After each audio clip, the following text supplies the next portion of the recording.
नमस्कार। Solid state की class में आज हम अध्ययन करेंगे इलेक्ट्रॉन का प्रभावी द्रव्यमान का, effective mass of an electron. देखिए, आपको सभी को पता है जैसे कि इलेक्ट्रॉन का जो मास होता है वो एक फिक्स वैल्यू है 9.1 × 10⁻⁻31 किलोग्राम। ये हम जानते हैं सभी। लेकिन जब इलेक्ट्रॉन क्रिस्टल के अंदर होता है, किसी सॉलिड क्रिस्टल के अंदर होता है, तो हम उसका द्रव्यमान कुछ वेरी करता है, कुछ नेगेटिव या पॉजिटिव हो सकता है। तो हम देखते हैं कि ये कैसे संभव है कि जो प्रभावी द्रव्यमान है, जब इलेक्ट्रॉन क्रिस्टल के अंदर मूव कर रहा है तो उसका जो द्रव्यमान है वो एक फिक्स वैल्यू ना होकर कुछ वेरी कर सकता है। ये हम देखते हैं किस तरह से। तो देखिए, जब इलेक्ट्रॉन किसी ठोस में गति करता है तो ठोस के क्रिस्टल जालक में विद्यमान आवर्ती विभव के कारण इलेक्ट्रॉन पर कार्यरत बल तथा त्वरण का अनुपात मुक्त इलेक्ट्रॉन द्रव्यमान m से भिन्न हो जाता है, क्योंकि जो वैल्यू हम 9.1 × 10⁻31 किलोग्राम मानते हैं वो एक फ्री इलेक्ट्रॉन के लिए मानी जाती है। लेकिन जब इलेक्ट्रॉन किसी क्रिस्टल में आवर्ती विभव के अंतर्गत गति करता है तो उसके ऊपर आयन कोर की वजह से भी फोर्स लगता है और जो अनदर इलेक्ट्रॉन्स होते हैं उनकी वजह से भी फोर्स लगता है, और इन फोर्सेस की वजह से जो इलेक्ट्रॉन का द्रव्यमान है वो भिन्न हो जाता है मुक्त इलेक्ट्रॉन के द्रव्यमान से। ठोसों में यह अनुपात इलेक्ट्रॉन का क्या कहलाता है? प्रभावी द्रव्यमान कहलाता है। तो देखिए, फ्री इलेक्ट्रॉन का द्रव्यमान हमें पता है क्या होता है, m = F/A। F/A होता है। F क्या है? इलेक्ट्रिक फील्ड की वजह से लगने वाला बल -EE/A। यदि इलेक्ट्रॉन एटम में दृढ़तापूर्वक आबद्ध हो तो कोई क्षेत्र आरोपित करने पर उसमें उत्पन्न त्वरण 0 होगा, क्योंकि अगर इलेक्ट्रॉन एटम से दृढ़तापूर्वक आबद्ध है इसका मतलब कि वो गति करने के लिए बिल्कुल भी स्वतंत्र नहीं है, उसमें गतिज ऊर्जा बिल्कुल नहीं है। तो जब गति करने के लिए स्वतंत्र नहीं होगा तो जो त्वरण होगा वो क्या होगा? 0, क्योंकि उसमें गति नहीं है तो त्वरण 0 होगा।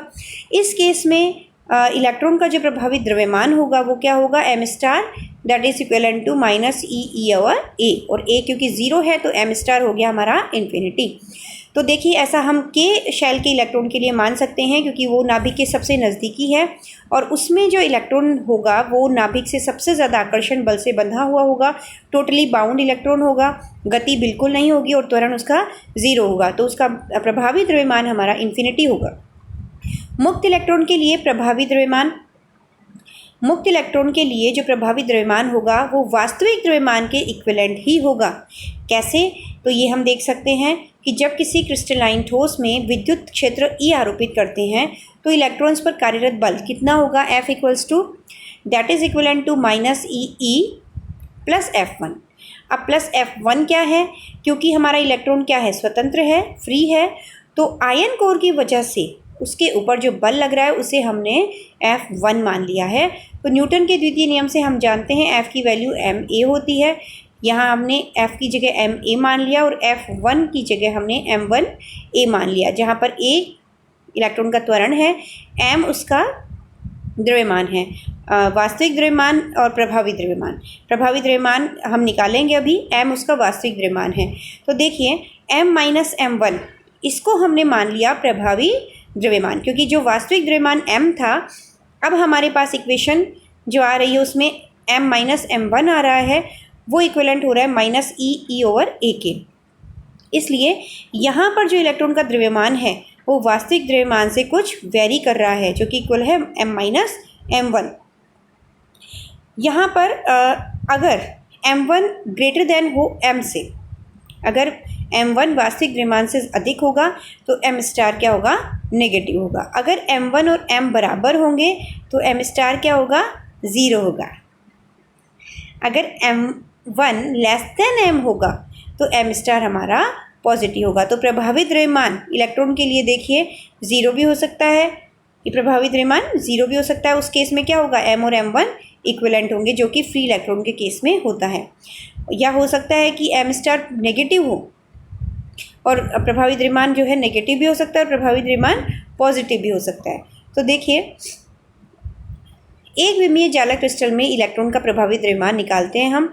तो देखिए एफ जो है that is equivalent to M star A, that is equivalent to M star D V upon D T. M star equal हो गया F over D V upon D T. अब हमें निकालना है D V upon D T की value. So since V equals to 1 upon H cross D E upon D K होती है, v equals to 1 upon H cross D E over D K. D V upon D T equals to हो गया 1 upon H cross D E upon D T और D E upon D K. यहाँ से हमने D V upon D T की final value निकाल ली, 1 upon H cross D two E over D K square D K over D T. Electron द्वारा ऊर्जा अवशोषण की दर जो पावर होती है that is equal to F we होती है और वो इक्वल होती है D E upon D T, ऊर्जा में परिवर्तन की दर को बताती है। तो इसको हमने लिख लिया D E over D K upon D T. तो एफ वी जो है फाइनल आई और इससे हमने D K upon D T की फाइनल वैल्यू निकाल ली that is F upon H cross. यहाँ से थर्ड से वैल्यू हमने सेकंड में रिप्लेस करी। So D V upon D T की जो फाइनल वैल्यू मुझे मिली, इससे मैंने जो फाइनल वैल्यू मिली हमें D V upon D T की that is F upon H cross square D two E upon D K square. ये वैल्यू हमने इक्वेशन नंबर 1 में पुट की। तो हमें एम स्टार की जो वैल्यू मिली that is H cross square upon D two E over D K square. तो यहाँ से किसी भी पार्टिकल के लिए अगर मुझे उसकी एनर्जी की वैल्यू पता है, किसी भी पार्टिकल, चाहे वो फ्री इलेक्ट्रॉन हो, चाहे वो बाउंड इलेक्ट्रॉन हो, चाहे अदर प्रॉब्लम जैसे 1 डायमेंशनल रेल में कोई पार्टिकल हो, उसकी लिमिटेशंस हमें दी हुई हो, उसकी एनर्जी हमें मिली हुई हो, तो हम यहाँ से एनर्जी का के रिस्पेक्ट में 2 टाइम्स डेरिवेशन करके एम स्टार की वैल्यू को फाइंड आउट कर सकते हैं। तो देखिए एग्जांपल के तौर पे हमने फ्री इलेक्ट्रॉन के लिए बात करी है। फ्री इलेक्ट्रॉन की जो एनर्जी है that is equal to H cross square K square upon 2m है। So D E upon D K and then we have find out here T two E over D K square. So the value is H cross square upon m। Then M star हो गया हमारा यहाँ पर m, हमने value put करी equation में और हमें एम स्टार की वैल्यू मिली m के। तो दैट मीन्स कि जो इफेक्टिव मास है, प्रभावी इलेक्ट्रॉन द्रव्यमान है इलेक्ट्रॉन का, वो इक्विवेलेंट है वास्तविक द्रव्यमान के। मतलब effective mass equals to real mass. तो फ्री इलेक्ट्रॉन के केस में दोनों ही मास आपस में इक्वल होते हैं। देन त्रिविमीय क्रिस्टल जालक में इलेक्ट्रॉन का प्रभावी द्रव्यमान, मतलब कि ये हमने बात करी थी एक विमीय क्रिस्टल की। अगर हम 3 डायमेंशनल, क्योंकि हमारा वास्तविकता में जो क्रिस्टल होता है वो 3 डायमेंशनली सिचुएटेड होता है, तो अगर 3 डायमेंशनल क्रिस्टल लैटिस में इलेक्ट्रॉन का प्रभावी द्रव्यमान हम ज्ञात करें तो सिंस ब्लॉक इलेक्ट्रॉन का जो वेग है उसका फॉर्मूला होता है v equals to 1 upon H cross D E over D K. D E upon D K ये तो 1 डायमेंशनली हम बात कर रहे हैं, लेकिन अगर के समष्टि में हम 3 डायमेंशनली इसको लिखना चाहें तो हम प्रवणता लेंगे। के समष्टि में प्रवणता का संकारक होगा डेल के। सो डी ओवर डी के जो 1 डायमेंशनली है उसको हमें लिख लिया डेल के ऑफ ई, जो ऑपरेट होगा ई के ऊपर, एनर्जी के ऊपर। वेयर डेल के की जो वैल्यू होती है वो होगी I cap D over D K X plus J cap D over D K Y plus K cap D over D K Z. इसका टी के सापेक्ष अवकलन करेंगे D V upon D T that is equals to 1 upon H cross del K D E upon D T, क्योंकि दोनों independent संकारक हैं, एक समय का है और एक के समष्टि में प्रवणता का है, तो दोनों ही बिल्कुल डिफरेंट ऑपरेटर हैं। तो डेल के को हमने बाहर रख लिया और टाइम ऑपरेटर को हमने ई के ऊपर ऑपरेट किया है। Since we know that D E upon D T हमारी पावर होती है that is equals to F V. So D V upon D T equal हो गई 1 upon H cross del K F V. So that is equivalent F लिख के हमने we की value यहाँ पे पुट कर दी है। वी की जो वैल्यू है that is 1 upon H cross del के ई। यहाँ से हमारे पास D V upon D T की वैल्यू आ गई। By Newton second law we know F की value M A that is M star D V upon D T. 1 upon M star की वैल्यू निकाली और यहाँ पर हमने D V upon D T की वैल्यू पुट कर दी। So 1 upon H cross square del के ई, मतलब del K two E del K square. So 1 upon M star equals to 1 upon H cross square. Del K two E को हमने लिख दिया del two E upon del K X square. इसी तरह से del two E upon del K X del K Y, और third जो बनेगा del two E upon del K X del K Z. इसी तरह से तीनों जो इसके कंपोनेंट्स हैं इस संकारक के वो हमने लिख दिए।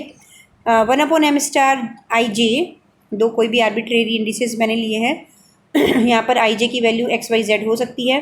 सो that is equal to 1/h² del two E del K I del के जे। इसको हमने कॉम्पैक्ट फॉर्म में लिख दिया है।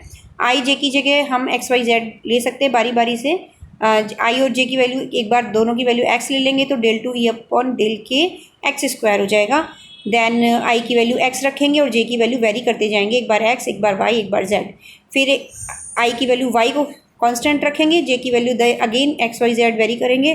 फिर थर्ड में वापस आई की वैल्यू z रखेंगे और जे की वैल्यू को XYZ से वेरी करेंगे। तो इस तरह से 9 कंपोनेंट्स हमें मिल जाएंगे। डिफाइन ए कोफिशिएंट एफ के सच दैट एफ के इक्वल्स टू m/m स्टार। दोनों का जो अनुपात है, वास्तविक द्रव्यमान m और प्रभावी द्रव्यमान m स्टार का जो अनुपात है that is F K, that is equal to m upon, यहाँ पर हमने m स्टार की वैल्यू रख दी, 1/m स्टार की वैल्यू जो हमने निकाली है वो रख दी। If m star greater than m होगा तो एफ के डेफिनेटली 1 से कम होगा, लेस देन 1 होगा। इस कंडीशन में जब m स्टार ग्रेटर देन है m के तो इलेक्ट्रॉन बाउंड होगा, मतलब कि पार्टिकल जो है वो क्या होगा, बाउंड पार्टिकल होगा न्यूक्लियस से। अगर m star equals to m है, मतलब दोनों द्रव्यमान आपस में इक्विवेलेंट है, तो एफ के 1 होगा। इस कंडीशन में इलेक्ट्रॉन जो है वो फ्री होगा, फ्री इलेक्ट्रॉन की तरह बिहेव करेगा। एफ के का भौतिक महत्व है, यह क्रिस्टल में इलेक्ट्रॉन की स्वतंत्रता की कोटि का मापक है। एफ के हमें बता रहा है कि जब एफ के 1 की तरफ अप्रोच करने लगता है उस केस में जो इलेक्ट्रॉन है वो भी फ्री होने की तरफ अप्रोच करता है, वो भी फ्रीडम को प्राप्त करता है। यह क्रिस्टल विभव के सामर्थ्य का मापक है। क्रिस्टल विभव के सामर्थ्य का भी मापक है कि जितना ज़्यादा एफ के 1 से कम होगा, मतलब जितनी इसकी वैल्यू कम होगी, क्रिस्टल विभव उतना ही स्ट्रोंग होगा, मतलब कि पार्टिकल जो है उतना ही ज़्यादा बाउंड होगा हमारा। नेक्स्ट देखिए प्रभावी द्रव्यमान की प्रकृति। फर्स्ट जो ग्राफ है दैट इज़ इन बिटवीन के एंड ई, के और ई के बीच का ग्राफ है, जो इसकी बाउंड्रीज़ हैं दैट आर π/e और -π/a के बीच में है। के और के नोट को हम नति बिंदु कहते हैं। यहाँ पर जो है एक जो इसकी वक्रता होती है उसमें क्या है, चेंज है। यहाँ पर वक्र की वक्रता चेंज हो रही है। तो यहाँ पर देखिए जब हम इसका पहला अवकलन लेते हैं DE/d के साथ ग्राफ खींचते हैं तो के नोट पर यहाँ पर मैक्सिमम मिलता है और -के नोट पर मिनिमम मिलता है। तो ये जो ग्राफ है यहाँ पर वक्रता चेंज हो रही है। देन d2E/d² जब खींचते हैं तो यहाँ पर मैक्सिमा है तो सेकंड अवकलन क्या होगा, 0 होता है, मिनिमा पे भी सेकंड अवकलन 0 होगा। तो इस तरह का ग्राफ हमें मिलेगा। तो ये जो ग्राफ है ये हमारा d2E/d² के बीच में हो गया। देन m स्टार में जो है d2E/d², क्योंकि नीचे आ रहा है, डिनोमिनेटर में आ रहा है, तो यहाँ पर जो वैल्यूज़ है के और के नोट, यहाँ पर इसकी वैल्यू इन्फिनिटी हो जाएगी क्योंकि d2E/d² की वैल्यू यहाँ पर 0 है, और 0 है जब 0 डिनोमिनेटर में जाएगा तो इन्फिनिटी देगा। तो m स्टार जो है वो 0 से के नोट के बीच में पॉजिटिव है, 0 से के नोट के बीच में पॉजिटिव है, और 0 से -के नोट के बीच में भी पॉजिटिव है। लेकिन π/a से के नोट क्या जाएगा, नेगेटिव साइड में इन्फिनिटी की तरफ, क्योंकि अप्रोच करेगा। और यहाँ पर ये असांतत्यता को शो कर रहा है, डिसकंटिन्यूटी को शो कर रहा है कि कर्व ग्राफ जो है इधर इन्फिनिटी की तरफ चला गया और यहाँ पर क्या हो गया, ब्रेक हो रहा है। यहाँ पर जो ग्राफ है वो ब्रेक हो गया है, इसका मतलब डिसकंटिन्यूअस ग्राफ है। तो ये m स्टार का जो है के साथ ग्राफ शो हुआ है। देन नेक्स्ट क्लास में हम ऋणात्मक प्रभावी द्रव्यमान और होल की अभिधारणा को देखेंगे। Thank you.